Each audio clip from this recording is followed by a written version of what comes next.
kebetulan kita memang keluarga atlet.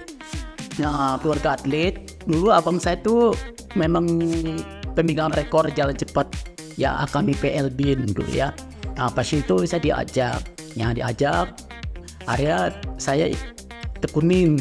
Nah, pas itu saya mengikuti ya waktu SD, SMP kejuaraan saya kok bagus itu. Akhirnya saya lanjutin. Ini nanti kejuaraan di Malaysia bulan Oktober tanggal 12 sampai tanggal 15 di Malaysia. Dan nanti 2025-nya bulan Juni Olimpiade Polisi di Amerika. Izinkan untuk latihan setiap hari. Karena untuk menghadapi kejuaraan nasional maupun kejuaraan dunia polisi, saya latihan setiap hari. 3 jam dari pagi 3 jam, sorenya 2 jam. Satu hari 5 jam? Ya, jadi sehari bisa 5 jam. Kalau saya nggak olahraga, saya kurang enak badan. Gitu? Tapi kalau saya olahraga, saya selalu speed kenceng gitu. Kan kita juga ada atlet kita ya, namanya Muhammad Johri. Dia pernah juara dunia di Polandia, kelompok umur 18 tahun ya. Iya. Nah, setelah itu dia persiapan Olimpiade 2020. Nah, pas itu kemarin dia ikut juga Olimpiade 2024 di Paris. Ya kalau dilihat ininya maka prestasinya sih ya bagus. Jadi ini kalau bisa kita mencari bibit-bibit dari SD, ada ya harus jauh hari dipersiapkan seperti kayak di Cina. Cina kan bisa kemarin medali emas banyak. Iya benar. Iya. Bisa hampir pertama kan dia dari menyalip dari dia Cina kan pertama. Iya. Pas itu disalip sama Amerika. Tapi kalau dilihat ini pesat sekali Cina. Padahal Cina ini udah masih Asia gitu. Bisa ngalahin Eropa. Pemirsa, kita kembali lagi dalam podcast Polri Presisi masih bersama dengan narasumber kita, AKBP Okben Saur Sinaga, Kasubit Tapus Pustaka Pusjaro Polri yang memiliki prestasi luar biasa. Ini karena Ines bilang luar biasa, berarti memang luar biasa beneran. Mari Ines tanya dulu, kira-kira perlombaan apa saja yang sudah diikuti oleh beliau, Pak? Nih, ini apa aja nih Pak untuk kejuaraan yang pernah diikuti Pak? Ya, yang saya ikutin pertama kejuaraan Asia, kejuaraan Asia, pas itu kejuaraan dunia yang umum dan kejuaraan dunia polis dan kejuaraan Olimpiade polisi. Oke, mungkin boleh disebutin ajangnya tuh apa aja gitu, inget nggak Pak? Ya, saya ingat itu kalau saya tetap nomor 100 meter, 200 meter lompat jauh dan lompat jangkit. Oke, dan itu rata-rata emas pasti? Ya, enggak tapi ya.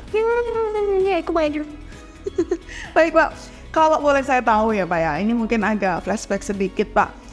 Kan jarang mungkin ya, katakanlah orang yang punya prestasi olahraga, apalagi sampai dengan usia Bapak saat ini. Kalau boleh tahu Pak, sebenarnya kalau kemampuan Bapak ini, memang Bapak karena aku suka lari nih, atau memang karena ada turunan Pak? Ya, kebetulan kita memang keluarga atlet. Ya, keluarga atlet. Dulu abang saya tuh memang pemegang rekor jalan cepat ya AKBP Elbin dulu ya. Nah, pas itu saya diajak. Akhirnya saya tekunin. Nah, pas itu saya mengikuti ya waktu SD, SMP kejuaraan saya kok bagus itu. Akhirnya saya lanjutin itu sampai sekarang. Tapi waktu itu memang cabang olahraganya memang langsung ke arah Di artistik. langsung itu ya berarti ya. Oke, berarti udah langsung menemukan kayaknya saya di sini gitu ya. Tapi orang tua gimana Pak? Kalau orang tua tuh tidak. Bukan atlet ya, tapi kalau untuk supportnya luar biasa anaknya ya. Pak, kita kembali lagi nih Pak. Nah, kalau Bapak sendiri ini kalau tadi di awal sudah diceritakan menyukai atau menggeluti olahraga atletik ini kan berarti sejak kecil ya Pak ya. Wah, ini berarti sudah sangat lama. Saya katakan dari kecil mungkin masih dari SD sampai sekarang berarti kurang lebih berapa tahun Pak? Sekarang udah 55 tahun. Tapi udah 50 tahun ya. Nah, kalau nextnya Pak untuk ajang internasional mungkin ataupun yang ke depan mungkin nasionalnya seperti apa Pak mungkin yang akan diikuti gitu? Nah, yang saya ikuti ini yang mendekatin ini nanti kejuaraan di Malaysia bulan Oktober tanggal 12 sampai tanggal 15 di Malaysia. Dan nanti 2025-nya bulan Juni Olimpiade Polisi di Amerika. Di Amerika. Wow. Terus Pak, kalau misalnya menjelang kayak perlombaan itu Pak, apakah memang ada kayak training center ya? Oh, selama beberapa waktu atau latihannya seperti apa Pak? Oh ya, jadi kebetulan saya diizinkan sama Kapus secara langsung ya. Kan ada surat juga ya, ada surat untuk latihan saya diizinkan untuk latihan setiap hari. Karena untuk menghadapi kejuaraan nasional maupun kejuaraan dunia polisi. Oh gitu, berarti dalam artian berarti di sini bisa dikatakan bahwa pimpinan Polri pun sangat mendukung ya Pak ya. Mendukung sekali, siap. Nah, kemudian Pak, kalau latihannya Bapak berarti setiap hari itu? Saya latihan setiap hari. Setiap hari? 3 jam dari pagi 3 jam, sorenya 2 jam. Satu hari 5 jam Ya, Pak? jadi sehari bisa 5 jam. Makin mendung nih saya nih Pak. Saya 8 jam duduk aja Pak. Pantesan nih kayaknya berat badan nambah gitu kan ya, kolesterol nambah. Saya masih muda tapi udah kayak joto Pak. Ya lupa mau Pak. Ini kalau misalnya Bapak nggak olahraga kenapa Pak? Nah kalau saya ini kayaknya kalau saya nggak olahraga, saya kurang enak badan. Oh gitu? Tapi kalau saya olahraga, saya selalu speed kenceng gitu. Oh gitu, tapi kalau next saya itu memang kejuaraannya yang akan tetap sprint nih. Ya, siap. Sprint dan Ya, lompat. lompat. Jungkit tadi itu dah. Oh baik. Nah kalau Bapak sendiri Pak, mungkin saya boleh bertanya Pak terkait dengan kondisi mungkin Indonesia, para atletnya, khususnya para olahraga atletik ya di Indonesia, itu seperti apa Pak? Bapak memandangnya? Ya kalau kan kita juga ada atlet kita ya, namanya Muhammad Johri. Dia pernah juara dunia di Polandia, kelompok umur 18 tahun ya. Iya. Nah setelah itu dia persiapan Olimpiade 2020.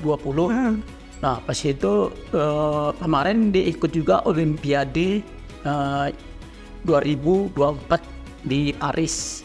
Nah kalau dilihat ininya maka prestasinya sih ya bagus. Jadi ini kalau bisa kita mencari bibit-bibit dari SD, ada ya harus jauh hari dipersiapkan seperti kayak di Cina. Cina kan bisa kemarin medali masuk banyak. Iya benar. Iya. Bisa hampir pertama kan dia dari menyalip dari Cina kan pertama. Iya. Pas itu disalip sama Amerika. Tapi kalau dilihat ini pesat sekali Cina. Padahal Cina ini udah masih Asia gitu. Bisa ngalahin Eropa. Iya. Eropa, Amerika dan benua-benua yang lainnya ya Pak ya. Berarti kalau menurut Bapak sendiri sebenarnya olahraga Indonesia itu sudah sangat baik dan bahkan banyak sekali ya generasi muda yang katakanlah masih belum menemukan sebenarnya dia tuh bakatnya di mana. Siapa tahu memang di olahraga ya Pak, cuma dia belum kayak terarahkan kali ya Pak ya. Dan kalau sebenarnya sekolah-sekolah atletik itu sendiri sebenarnya ada nggak sih Pak? Ada di Indonesia. Memang dari ada kejuaraan antara SD, SMP, SMA. Jadi mencari yang untuk berprestasi. Nanti setelah itu kalau mereka nanti kira-kira mereka ingin sekolah mau masuk SMA Ragunan atau untuk persiapan masuk Platnas, ya mereka diseleksi gitu. Pak, Bapak kan itu udah menang banyak banget prestasinya ya Pak ya. Mungkin ada hal yang belum Bapak capai. Apa Pak? Mungkin boleh disampaikan atau diceritakan, ada nggak yang belum tercapai nih misalnya, aku pengen punya cita-cita, aku pengen punya sekolah atletik. Atau seperti apa? Jadi gini, mungkin nanti karena setelah saya udah pensiun, anak saya akan membuka klub, klub atletik khusus untuk generasi penerus. Nah, kebetulan juga saya akan mempunyai bimbingan yang mau masuk Akpol, Akmi, SIPSS dan semua kedinasan udah berjalan 25 tahun. Jadi yang saya ciptain itu sudah 5.000-an lebih Akpol, SIPSS, Akmil, pasti sebuah kedinasan sama pilot juga. Jadi prestasi Bapak ini sudah digunakan istilahnya untuk bermanfaat untuk orang lain juga bisa dirasakan ya Pak ya gitu. Dan semoga sih harapannya juga semakin banyak orang-orang yang menginspirasi seperti Bapak ya. Yes, sir. Pak, mungkin terakhir Pak pertanyaan dari saya, ada pesan untuk generasi muda Indonesia Pak, silakan. Oke. Untuk generasi muda, generasi penerus ya, Iya. harus tetap berlatih, semangat, dan pas itu juga jangan ragu-ragu ya, tunjukkan prestasi. Bila ingin nanti mau masuk polisi, itu semua lewat jalur prestasi, itu pasti gratis, tidak dipungut biaya gitu. Baik, terima kasih Bapak untuk inspirasinya, kisah-kisahnya, segalanya. Wah, luar biasa. Tentunya Ines sebagai generasi muda malu ya. Kalah olahraganya loh. Terima kasih Bapak kehadirannya. Ditunggu untuk cerita berikutnya Pak. Tentunya kami undang lagi, mudah-mudahan ada kesempatan waktunya ya Pak ya. Dan mohon maaf pemirsa, apabila salah-salah, dan Salam Tracy.